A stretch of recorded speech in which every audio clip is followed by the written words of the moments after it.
Interview series. Today we're joined by, without a doubt, one of the greatest wrestling managers of all time, and without a doubt, one of the greatest wrestling performers, entertainers in the business today, Bobby the Brain Heenan.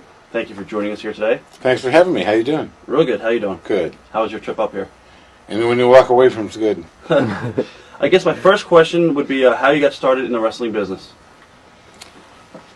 Well, you know, a lot of people get started different ways. I was working in Indianapolis at the Coliseum, and I started sitting at the ring and carrying jackets and stuff like that. That's how I got involved.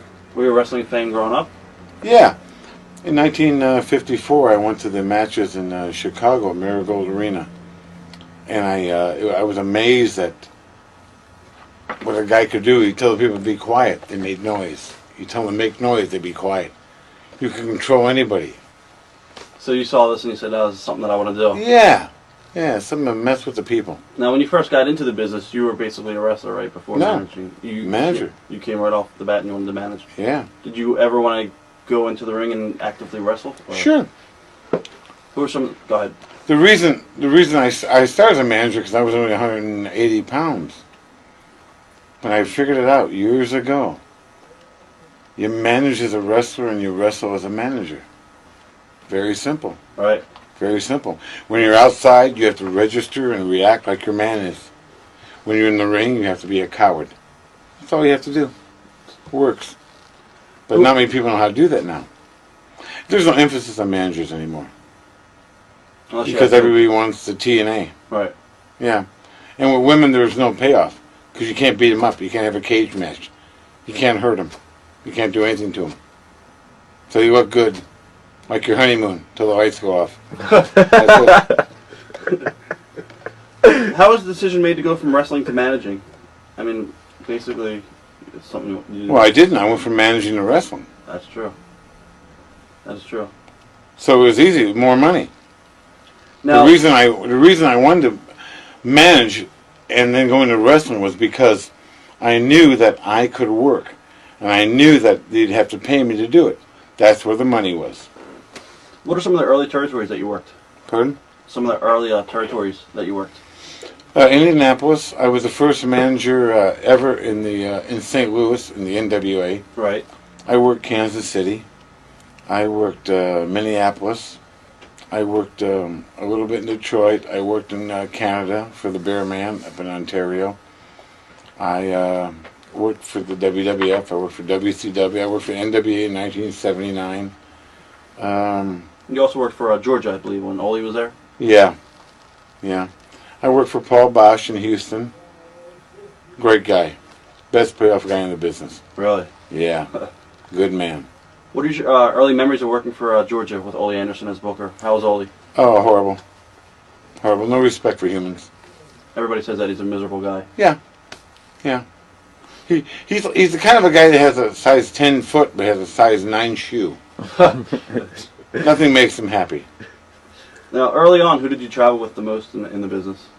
Blackjack Lanza, Baron von Raschke, Pepper Gomez, Wilbur Snyder, myself. Do you have any good road stories from those guys? Or? Yeah, well, they're all good. Same thing. You drive 200 miles and then you come back 200 miles with a case of beer and Slim Jims. It's fun. Right. Not a whole lot of money in those days, but you didn't care because you wanted to do it. Right. You were stupid. You should have realized they're making money off me. Pay me now. We didn't know then. Who are some of the guys responsible for taking you under the wing and teaching you the ropes, the psychology of the business? And No one. Ray Stevens. Ray Stevens? Yeah, Ray talked to me a lot. Other than that, all you had to do was open your eyes and see what was right and wrong to do. You could tell the guys that were over and guys that weren't over. And guys that are always underneath will always be underneath. I told my wife one day, we had an argument. I said, if you could have done any better, you would have. And that's the simple. If guys want to be champion, they'll get there. If they don't, they won't. A lot of guys think, I can work. I know how to buy trunks. I know how to buy boots. That don't mean you can put asses in a seat. That's what a worker is. A lot of guys say Hogan can't work anymore. He can still put asses in the seats. That's a worker. That's true. That's what it's all about, so. There's no doubt about that. It all boils down to money.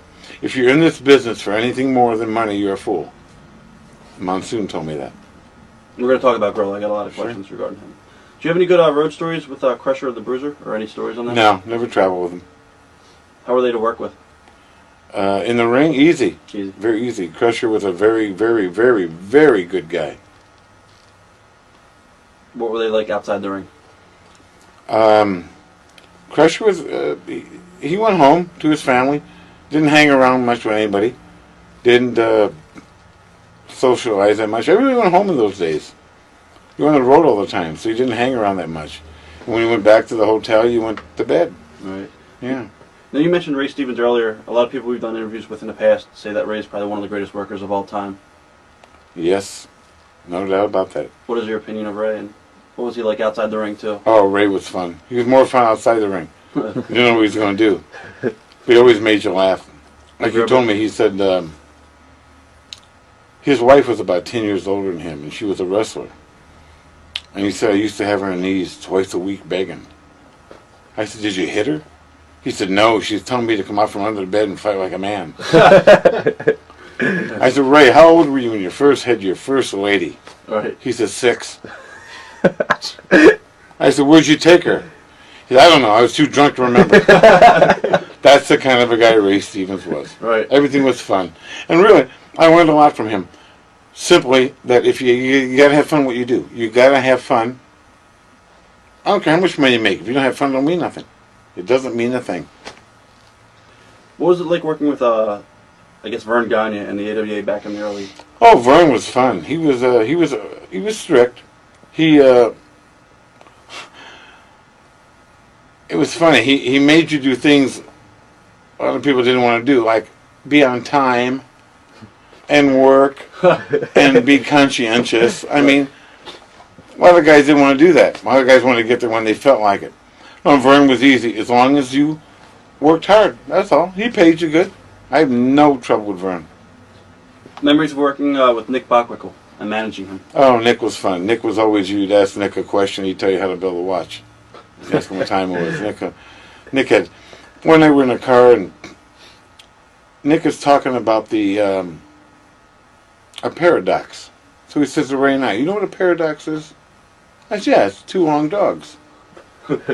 Ray said, no, it's 2 places where you put a boat.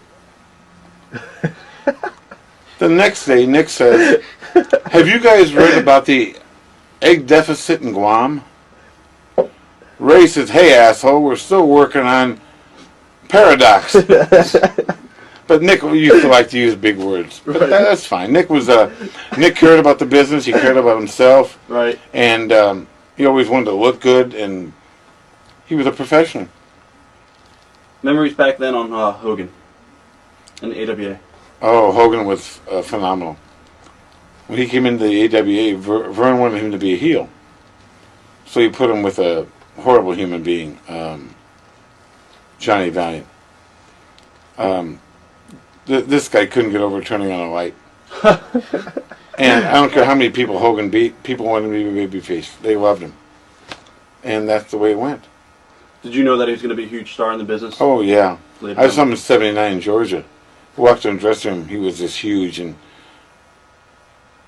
I just saw, this kid's got it. He's one of those guys that just had it. Do you think that Vern pushed his son too hard at any time, like Greg Gagne? Didn't push him enough. Should have pushed him off the cliff. Do you think Vern pushed himself too hard? How harder could he have pushed him? He owned the territory, owned the belt. All right. How else could he have pushed himself? Could have grown hair.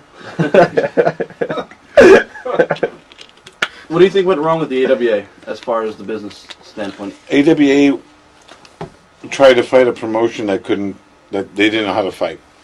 Vince was New York mentality, showbiz. Vern was wrestling, wool trunks, grab an ankle, hold it. Vince was anything goes. You couldn't keep up with it. The world wanted to go a different direction. And Vern and a lot of promoters couldn't keep up with it. They didn't know how to do it. Right. That's why I left. I was there and I thought, we're going nowhere here. AWA to me always meant Alzheimer's Wrestling Association or all the world's assholes. So basically, he didn't have the concept, and he couldn't see into the future. He stayed. No one did, except Vince. No one did.